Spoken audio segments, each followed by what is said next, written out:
Clearly it was a false positive. They got mixed up and we were told that we need to redo them. And we're like, we're not driving to San Francisco to get our blood drawn again.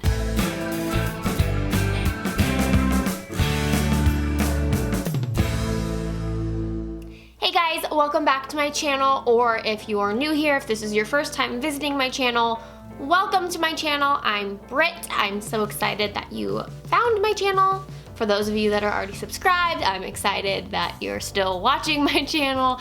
So in today's video, I'm just gonna give a quick update on infertility stuff, what's going on. I know a lot of you guys are subscribed to me for the infertility videos. You subscribed because you were interested in following my infertility journey, starting IUI, you know, going with us through all of that. And if you've been subscribed, then you'll know that I had mentioned a couple times that we were planning to start IUI in July. And next week is August, and we have not started anything yet. And there are a few reasons why. So I know that you guys are anxious to start seeing what's happening with the IUI, as am I. Like, I am so anxious to get started, and it's kind of frustrating that we're not started yet. And like I said, there's a few reasons why. So I just wanted to hop on here and make an update video for all of you wondering what the heck is going on, and let you know what the heck is going on. So the first setback we've had two things that have set us back. The first is one that just, I'm so disappointed about, honestly, is just really annoying.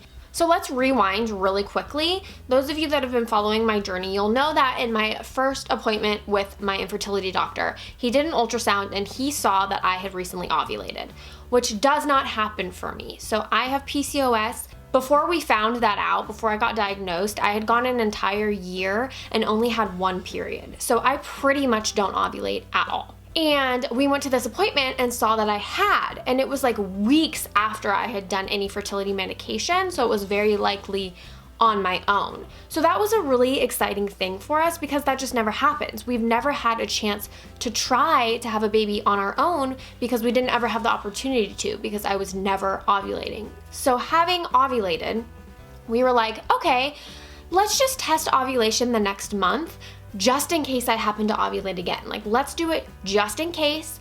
I had eliminated a lot of stress out of my life. I made a whole video on quitting my job and how it just really helped my stress levels. So I was thinking maybe eliminating that stress is helping my body. Maybe I'm gonna ovulate again. So after that ovulation that the doctor had seen, I did get my period, and about day 10 of my cycle, I started testing my ovulation again, knowing that most ovulations happen around day 14. That probably won't be the case. Like, it's very unlikely that I would be that on schedule, but I started testing at day 10 anyways, just in case.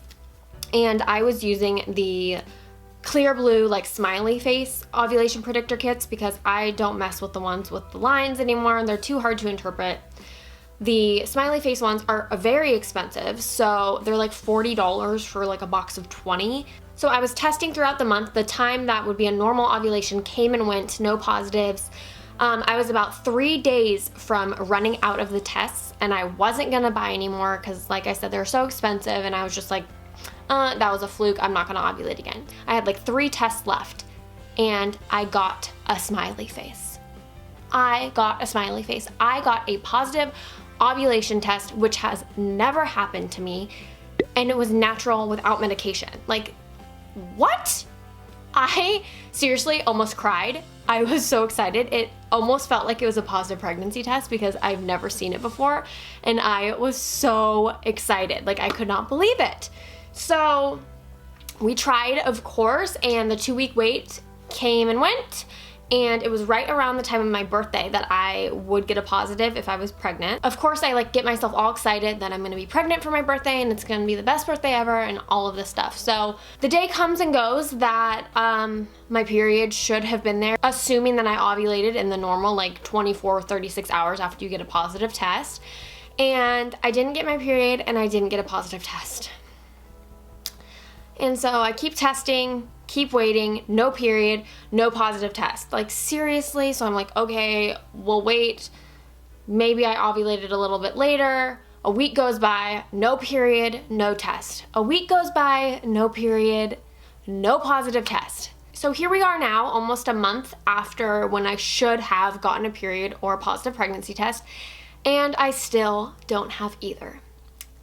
So that sucks because I somehow got a false positive ovulation test, which happens with PCOS. They say it can happen, and it happened. So that was frustrating because we were so excited about having ovulated that we had decided we're gonna push out IUI through another cycle. Like, if I get my period, let's try one more month and see if I get another ovulation so that we can actually try on our own, because it was so exciting, the prospect of having the opportunity to try on our own.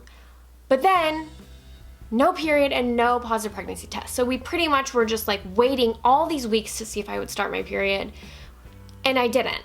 And so now that puts us back a few weeks, which we were initially fine about because, like I said, we wanted to try again the next month naturally, but now that's not an option for us because clearly it was a false positive.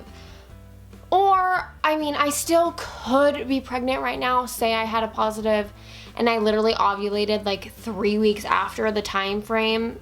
I still could be. It's not over till a period starts, but I don't think so. I've been testing pretty often, a couple times a week, and it's not been positive. So that's the first disappointment. That was okay, great. So we got all our hopes up for nothing again, and it was really difficult and frustrating because I was so excited and it was for nothing. Why did I have to get a false positive? It's so frustrating. We always get our hopes up for things, or I do at least, and then it winds up just falling flat. So that was the first setback. The second setback is so frustrating because it's something that's out of our control, and that is, we had mentioned that we went to our IUI class and we got blood drawn for genetic testing. We've decided to do genetic testing just to make sure that we both aren't carriers of some genetic abnormality. So this testing is some specialty crap that you can only have done at our doctor's office. You can't just go to a normal lab for it. So long story short, we get our testing done, and it's a 2-week wait for the results to come in. 2 weeks goes by, we haven't heard anything, so we logged on to this portal where they said we can check our results, and Ben and I both have this a report that basically says there was an error. And nobody called us to tell us that. So Ben talks to our rep at our fertility center, and she says, that's really strange, I'm gonna look into it, and ends up coming back saying that there was an error. The birthdays on our lab vials where the blood went were swapped. So I had Ben's birthday on mine and he had my birthday on his, and therefore they couldn't run them because they were inaccurate. But nobody called anybody to tell them that. And what's so frustrating about that is the girl who drew our blood did ask me, she said, is this you? And I looked at my name on the vial, I didn't look at my birthday, and I was like, yep, that's me.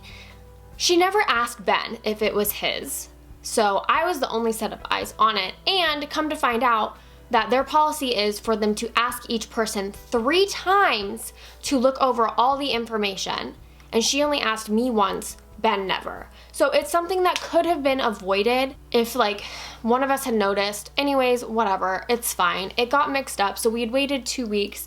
They got mixed up and we were told that we need to redo them. And we're we're not driving to San Francisco to get our blood drawn again. We're not doing that. And so she was like, oh, okay, well, they actually can come out a mobile blood draw. They'll send a phlebotomist to your house to do it. So Ben works a normal 9 to 5 Monday through Friday job, and so there's only certain times of the week that we can do it. So we schedule one, we're ready to go, they canceled it.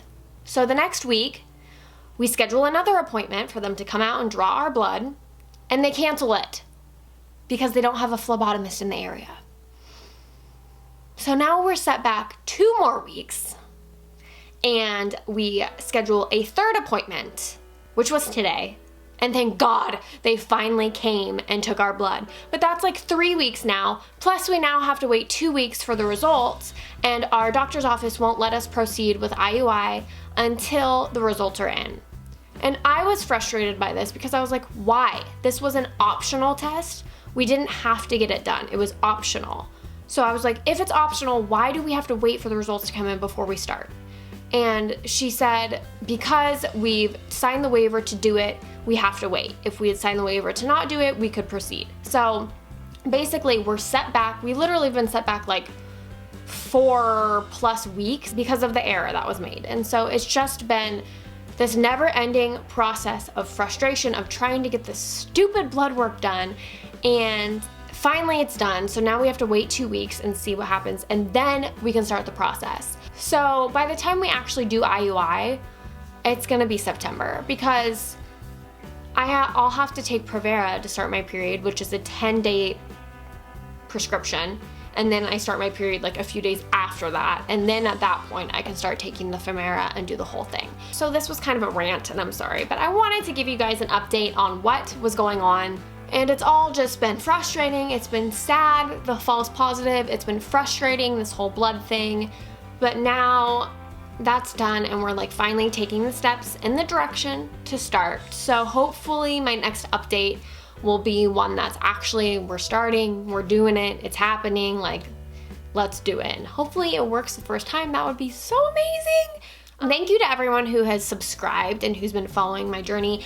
You guys have been leaving so many comments about your own journeys, and that has just been so nice to read, because it shows all of us that we're not alone in this, and there's a lot of us going through very similar struggles, and I just have lots of good hopes for all of you that are going through it too. And thank you so much for following my journey. Those of you that aren't going through infertility and still supporting my journey and my channel and all of that, thank you to you guys as well. And if you haven't subscribed, then you should. And you should also give this video a thumbs up if you liked it, even though it was like a negative video, but still. And I will see you guys in my next video. Bye. Hey guys, welcome back to my channel, or if you're new here, that was like so just loud and kind of annoying. Let's try that again.